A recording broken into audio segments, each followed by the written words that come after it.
So, hello guys, welcome back to my YouTube channel Learning Humanities.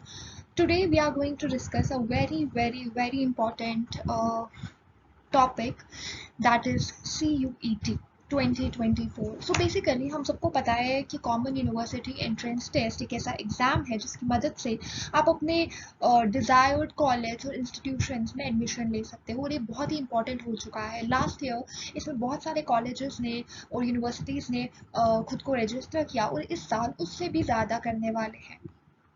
And common university entrance test के बाद ही आपको किसी college में या किसी भी यूनिवर्सिटी में जो है आपका एडमिशन मिलेगा। तो इस वीडियो में हम इसके सिलेबस को, इसके पैटर्न को, एलिजिबिलिटी को, everything about CUET we are going to discuss. तो आगे बढ़ते हैं और धीरे धीरे चीज़ों को कवर करते हैं। So now let's move on to the basic details. ये एग्जाम, हर एग्जाम को कोई ऑर्गेनाइजेशन, कोई बॉडी होती है जो उसे कंडक्ट करवाती है। तो हमारा CUET जो है इसे NTA, that is national testing agency conduct कर नेशनल टेस्टिंग एजेंसी हमारी CUET को कंडक्ट करवाती है। इसका जो मोड ऑफ एग्जामिनेशन होता है वो कंप्यूटर बेस्ड होता है।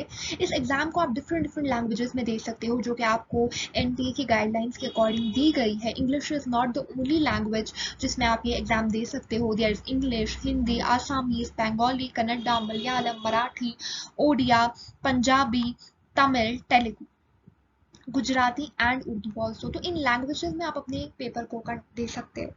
इसमें जो क्वेश्चंस आपको पूछे जाएंगे वो सब्जेक्टिव बिल्कुल भी नहीं होंगे, वो ऑब्जेक्टिव होंगे। MCQ बेस्ड आपका पेपर होगा। इसमें जो आपकी मार्किंग स्कीम है वो +5 for correct answer and -1 for the wrong answer की आपकी मार्किंग स्कीम रहेगी।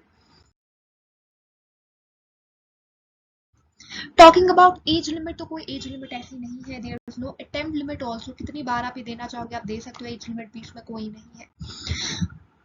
कमिंग टू इट्स एलिजिबिलिटी, अगर हम इसकी एलिजिबिलिटी की बात करें तो आपने +2 एग्जाम्स को क्वालिफाई किया होना चाहिए किसी भी रिकॉग्नाइज्ड बोर्ड से, ICSE, CBSE और any other state board. That is important for you too, उससे आप उस एग्जाम के लिए एलिजिबल होते हो। उसके बाद अगर हम बात करें क्राइटेरिया, तो हर यूनिवर्सिटी, इसके अलावा आप जाओगे जिस भी डिजायर्ड यूनिवर्सिटी इंस्टीट्यूशन में आप एडमिशन लेना चाहते हो, उनके अपने क्राइटेरियाज हो सकते हैं। वो आप वहाँ उनकी ऑफिशियल वेबसाइट पे जाके चेक करोगे कि उनके एडमिशन के लिए वो क्या मांग रहे हैं।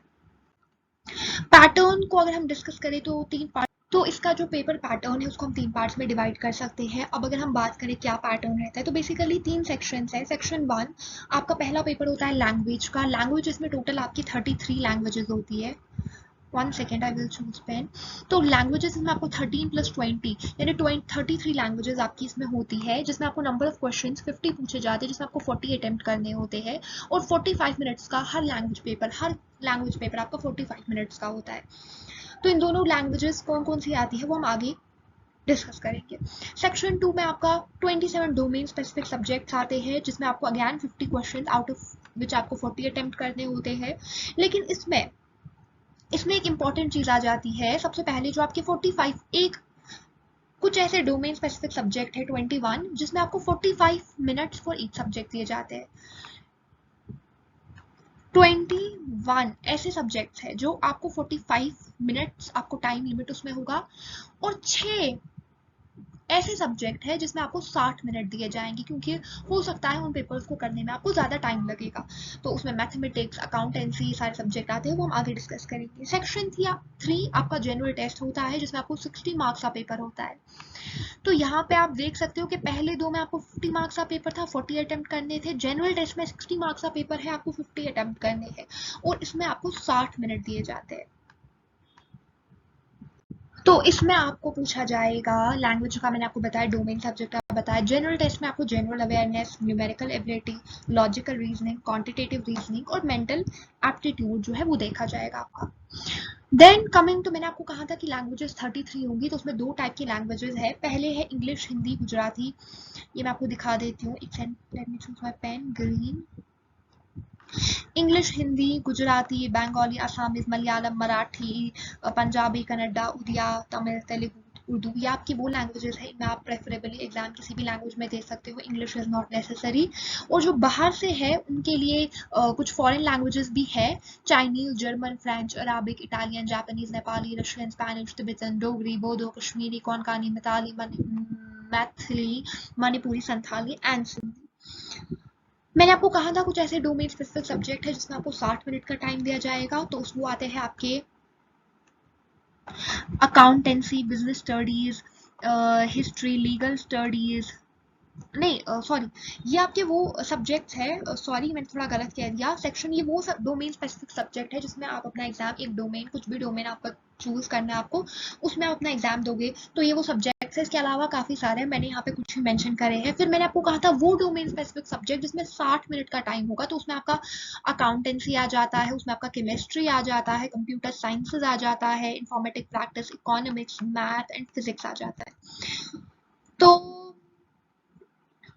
अभी तक जो भी हमने देखा कि कॉमन यूनिवर्सिटी जो एंट्रेंस टेस्ट है वो क्या है क्या नहीं है, वो हमने देखा। एंड नेक्स्ट वीडियो, मैं अगले वीडियो में बाकी रिमेनिंग जो इसके रिलेटेड क्वेश्चन है, जैसे फी स्ट्रक्चर हो गया, जैसे आपका फी स्ट्रक्चर इसमें हो गया, वो मैं नेक्स्ट वीडियो में जो है कवर करूंगी।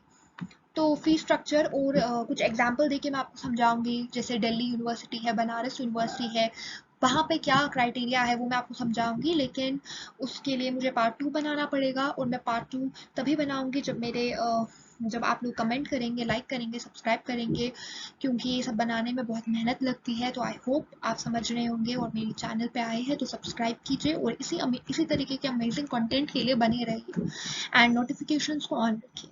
Thank you. सो गाइज, अगर हम CUET की एप्लीकेशन फीस की बात करें कि कितनी फ़ी आपको देनी पड़ेगी CUET का फॉर्म भरते हुए, तो ये डिपेंड करता है आप कितने सब्जेक्ट्स के लिए अपना CUET दे रहे हो। फॉर एन एग्जाम्पल अगर आप 3 सब्जेक्ट्स के लिए CUET देना चाहते हो, तो आपको अगर आप जनरल कैटेगरी से हो तो आपको 750 रुपये भरने पड़ेंगे, 750 रुपीज़। अगर आप अदर बैकवर्ड क्लास से हो तो 700 रुपीज़, और अगर आप शेड्यूल कास्ट, शेड्यूल ट्राइब या थर्ड जेंडर से हो तो आपको 650 रुपीज़ देना पड़ता है। अगर आप 7 सब्जेक्ट्स के लिए CUET लेना चाहते हो तो फिर देना चाहते हो तो आपको 1500 रुपये भरने पड़ेंगे, 1500 जनरल वालों को, OBC वालों को 1400 एंड SC ST या थर्ड जेंडर वालों को 1300। अप टू 10, अगर आप 10 सब्जेक्ट्स में CUET अपना देना चाहते हो तो जनरल वालों को 1750 रुपीज़, OBC को 1650 and SC ST third gender को 1550 रुपीज़ भरने पड़ेंगे। तो ये आपके एप्लीकेशन फ़ी के बारे में था।